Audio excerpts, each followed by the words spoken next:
para ibu yang dirahmati Allah, sebelum kita melaksanakan istighosah, supaya majelis ini menjadi majelis dzikir dan majelis ilmu, maka sedikit ilmiah yang akan saya sampaikan mengenai amaliyah malam ini atau amaliyah yang biasa kita laksanakan. Para bapak ibu yang dirahmati Allah, di luar itu dibikin sama Bang Sarto. Itu bahasanya ada dua. Siapa yang mengenal dirinya, maka dia akan mengenal Tuhannya. Itu bahasa tasawuf. Terus yang kedua, di sini tidak ada pengakuan, yang ada hanya mengembalikan kepada pemiliknya. Nah, kalau kita angan-angan, ya ini bahasa tauhid, bahasa yang disampaikan oleh para nabi dan para rasul kepada kaumnya, bahwa apa yang ada di langit dan apa yang ada di bumi itu semua milik Allah Subhanahu wa ta'ala. Jadi dulu para nabi, para rasul diutus oleh Allah itu untuk menyampaikan ketauhidan, untuk mengajak manusia kenal kepada Allah. Maka ada kalimat, siapa yang mengenal dirinya, maka dia akan kenal Tuhannya. Nah, kalimat ini sesuai dengan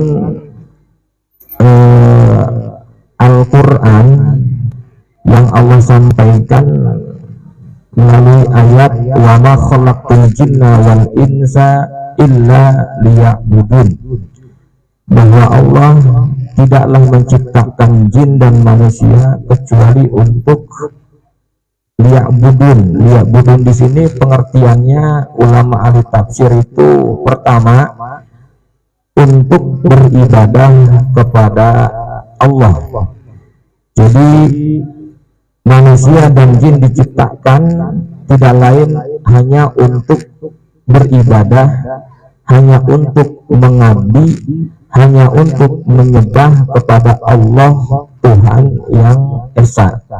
Nah, kedua, tafsirnya kata Ibnu Abbas, illa liya'budun, bahwa Allah menciptakan jin dan manusia tidak lain adalah liya'budun, itu bermakna liya'rifauni, supaya aku dikenal, supaya manusia mengenal aku, kata Allah. Jadi kita diciptakan ini supaya kita kenal Allah Subhanahu wa ta'ala. Nah, di situ kalimatnya, siapa yang kenal dirinya maka kenal Tuhannya. Jadi kita prosedurnya itu sebelum mengenal Allah kita harus mengenali diri kita dulu, ya. Harus mengenali diri kita dulu, siapa kita. Nah, itu nanti jabarannya panjang, ya. Itu nanti ngajinya ngaji tauhid. Kalau di saya itu ngajinya ngaji thariqah. Ya, baru nanti setelah kita kenal siapa kita, maka kita akan kenal Allah. Itu yang sering saya jabarkan, bahwa manusia itu terdiri dari jasmani, rohani, nurani, Islam, iman, ihsan, syariat, thariqah, hakikat. Selalu tiga, ya. Jasmani, rohani, nurani.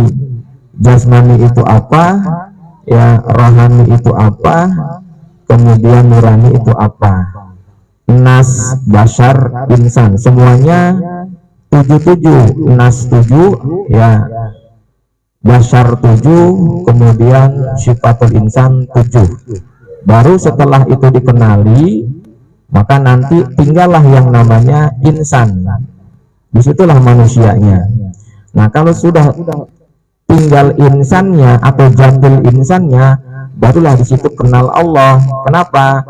Karena hakikatnya manusia itu ya khuliqal insanu dha'ifa, manusia diciptakan dalam keadaan lemah. La malikal mulki illallah, nggak bisa apa-apa, nggak punya apa-apa. Jadi yang bisa apa-apa, yang punya apa-apa itu adalah Allah. Maka di situ kalimatnya, di sini tidak ada pengakuan, yang ada hanya mengembalikan kepada Allah. Karena manusia tidak punya apa-apa, tidak bisa apa-apa, maka manusia dilarang oleh Allah untuk mengaku-aku, ya, untuk ngaku-ngaku. Karena hakikatnya kita ini tidak punya dan tidak bisa. Itu secara akidah, secara hati batin kita harus yakin, harus tahu bahwa kita hakikatnya sejatinya ini tidak bisa apa, tidak punya apa-apa. Yang bisa itu Allah, yang punya itu Allah. Itulah kalimat yang biasa kita ucapkan setiap saat, la haula wala quwwata illa billah. Maknanya la haula, tidak ada daya buat kita menghindar dari maksiat kecuali pertolongan Allah. La quwata, tidak punya kekuatan, tidak punya kemampuan untuk beribadah sampai pun kita duduk di sini kecuali atas pertolongan Allah. Itu yang harus kita renungkan kalimatnya. Ya. Jadi kalimat la haula wala quwata itu sudah mewakili bahwa hakikatnya kita ini tidak bisa apa-apa dan tidak punya kuasa apa-apa kecuali atas pertolongan Allah. Maka kalau kita bisa duduk di sini, bisa hadir di majelis ilmu, itu semua berkat pertolongan Allah. Itu yang mesti kita syukuri. Ya, itu yang mesti kita syukuri. Jadi tanpa pertolongan Allah, kita walaupun ringan, walaupun dekat, mungkin terasa berat, gitu. Jadi kalau tanpa pertolongan Allah, sesuatu yang kita anggap ringan itu menjadi berat. Contoh, ke musola, ke masjid, ya. Walaupun jaraknya dekat, tanpa pertolongan Allah itu menjadi berat. Nah, itulah makna la haula wala quwwata illa billah. Nah, itu harus kita sadari, ya. Jadi itu yang disampaikan para nabi dan para rasul, mengajak biasa mengenal Allah. Kita mungkin membaca ya sejarah Nabi Yunus ketika mengajak umatnya. Nabi Yunus, ya, ini saya ajak cerita sedikit karena ayatnya laqad kana lakum fi qasasihim ibratun liulil albab. Laqad kana lakum, ya, sungguh aku ceritakan kepada kalian kisah-kisah yang ada di dalam Al-Quran. Tujuannya adalah ibratun, untuk menjadi pelajaran liulil albab, bagi orang-orang yang mempunyai akal waras, akal sehat. Maka saya ceritakan satu kisah sedikit saja, ya. Kisah Nabi Yunus. Nabi Yunus ini diangkat jadi nabi sama Allah usia 30 tahun. 30 tahun, Pak. Ya, kita mungkin di sini ada yang PRT ya. 27. Nah, kurang dikit, ya. Terus diangkat oleh Allah menjadi nabi dan rasul usia 30 tahun. Disuruh mengajak umatnya untuk bertauhid kepada Allah, untuk mengenal Allah. Selama 3 tahun, di usia 33 tahun, ngajak umat cuma dapat 2. 3 tahun tuh dapat umat dua yang mau. Nggak tahu ini Bang Saka di musola udah berapa banyak nih ya yang sholat berjamaah, tapi laporannya sih alhamdulillah penuh katanya, makanya digedein. Alhamdulillah, jaga-jaga takut taraweh nggak muat katanya ya. Alhamdulillah, kalau taraweh hari pertama pasti nggak muat. Hari pertama ibu ya hari pertama, kedua alhamdulillah biasa dah. Hari ketiga, keempat mulai maju ke depan barisannya ya, tapi nggak apa-apa, disediakan tempat yang luas, yang lega supaya bisa nampung ya, umat bisa nampung masyarakat untuk bisa ibadah kepada Allah. Nah, Nabi Yunus ini 3 tahun cuma dapat umat 2, sehingga beliau ngadu ke Allah, ya Allah kok berat ya ajak orang untuk benar ya, sedikit aja atau apa jangan ya. Akhirnya Nabi Yunus dapat wahyu dari Allah, teruskan selama 40 hari ya, terus berdakwah selama 40 hari. Jadi perintahnya gitu. Maka Nabi Yunus berdakwah selama 40 hari itu. Hari pertama ngomong, ayo kalau nggak mau ibadah awas nanti ajab Allah turun. Hari kedua, ketiga, sampai hari, lah kok nggak turun-turun juga ajabnya. Itu udah ngomong, kalau kamu nggak mau ikut saya, nanti ajab akan turun. Itu terus itu yang disabdakan. Sampai malam ke-40, ini ajab nggak turun juga. Nabi Yunus ketakutan, takut dia apa dikeroyok umatnya, karena janji terus begitu. Padahal beliau hanya menyampaikan apa yang disampaikan. Innallaha la yukhliful mi'ad, bahwa Allah tak pernah ingkar janji. Cuma Nabi Yunus itu ketakutan, takut dikeroyok kaumnya, karena menjelang atau hampir sampai 40 hari ini ajab Allah nggak turun juga. Akhirnya Nabi Yunus pergi ya, pergi ketakutan. Tapi ternyata di malam ke-40 hari awan gelap, langit gelap ya, gelap semua, kemudian ada awan bergulung-gulung seolah-olah ingin mengajab umat pada saat itu.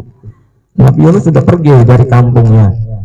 Maka ketika terjadi seperti itu, umatnya itu keluar semua.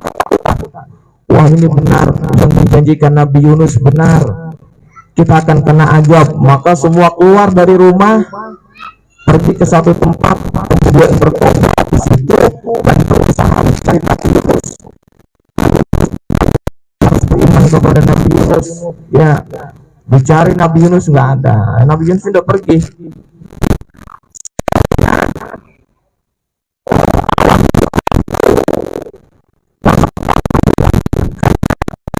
Sudah bertobat ya. Kemudian Nabi Yunus yang melarikan dirilah, kalau bahasa itu ya, dari umatnya itu dikasih peringatan sama Allah. Kenapa?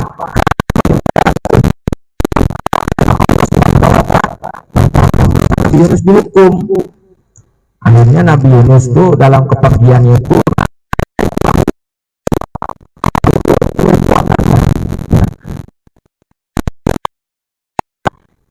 Nabi Yunus di kapal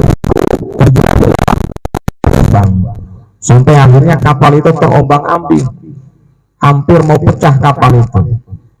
Akhirnya kata nahkoda yang sudah pengalaman, kata nahkoda ini dikisahkan dalam Al-Quran. Kata nahkoda, biasanya kalau terjadi seperti ini di kapal ini ada orang pelarian. Kata nahkoda, ada orang pelarian. Coba siapa yang kira-kira yang melarikan diri dari kampungnya? Itu nggak ada yang ngaku semuanya, karena Nabi Yunus merasa dia tidak melarikan diri ya. Maka kemudian diundi lah di kapal itu. Begitu diundi, nama Nabi Yunus yang keluar. Nah ini, tapi orang nggak percaya, kok orang soleh melarikan diri gitu. Tapi akhirnya Nabi Yunus mengaku, akhirnya dia keluar dari kapal karena perintah nahkoda. Pokoknya sudah kepalang loncat dari kapal ini untuk menyelamatkan orang banyak gitu. Akhirnya Nabi Yunus loncat dari kapal, tiba-tiba langsung ditangkap oleh ikan bisa ditangkap. Nah, akhirnya Nabi Yunus itu berada di perut ikan. Berapa lama? Ya, di situ ada yang menjelaskan 40, ada yang mengatakan 40 hari, ada yang mengatakan 40 tahun. Nah, saya lebih cocok 40 hari karena 40 hari ini banyak dipakai. Ya, di Sina 40 hari. Nabi Muhammad di Isra 40 hari. Maka Nabi Yunus pun berada di perut ikan 40 hari 40 malam. Sampai-sampai kemudian Nabi Yunus membaca doa kalimat dzikir la ilaha illa anta subhanaka inni kuntu. Nabi Yunus di perut ikan, la ilaha illa anta subhanaka inni kuntu minal dzalimin. Tidak ada Tuhan selain engkau ya Allah, sungguh saya ini dolim karena meninggal kaum. Tobat Nabi Yunus di perut ikan sampai akhirnya kata Allah, falaula annahu kana minal musabbihin. Kalau Yunus tidak bertasbih, kalau Yunus tidak berzikir di perut ikan, maka la bisa fi batni ila yaumil asr. Maka Yunus akan mati di perut ikan, kata Allah gitu. Tapi karena Nabi Yunus senantiasa berzikir dalam kesulitan, maka Allah berikan pertolongan. Itulah yang sering dipakai oleh para ulama kita. Ya, kan kebanyakan kalau orang dapat kesulitan, dapat masalah, dapat problem, lari ke kiai. Kemudian tinggal di rumah kiai, dikasih wirid, dikasih zikir sama Pak Kiai, nginep di situ. Tergantung Pak Kiai suruh berapa hari nginepnya. Ya, nah sampai kesulitannya kemudian diberikan jalan keluar. Itu namanya berada di perut ikan. Kalau kita ngalamin satu kesulitan masalah, jangan kemana-mana, lari saja kepada Allah. Kalau belum kenal Allah, maka larilah kepada orang yang sudah kenal Allah. Disitulah kita bersembunyi, namanya bersembunyi di perut ikan hiu. Di ulama, di guru itu namanya perut ikan. Di situ kita akan dikasih wirid, dzikir, sampai kesulitan kita diberikan jalan keluar oleh Allah. Begitulah kisah Nabi Yunus. Ya, dalam kesulitannya karena beliau senantiasa berzikir mengingat Allah, maka Allah katakan dalam Al-Qur'an, "Annahu kana minal musabbihin lalabisa batni ila yaumil asr." Ahli zikir, maka Nabi Yunus sudah mati di dalam perut ikan hiu. Lalabisa akan di dalam perut ikan hiu. Tapi Allah menghendaki Nabi Yunus selamat karena Nabi Yunus orang yang senantiasa ahli berzikir, ahli mengenal Allah.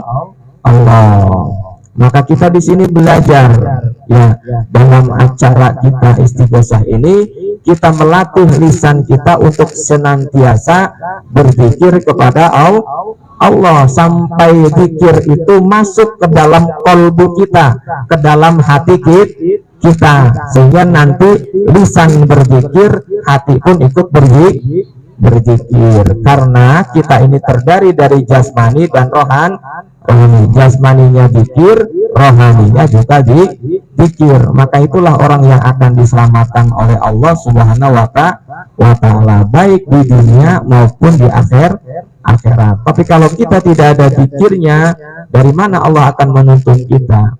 Karena zikir itu adalah cahaya, zikir itu adalah hidayah.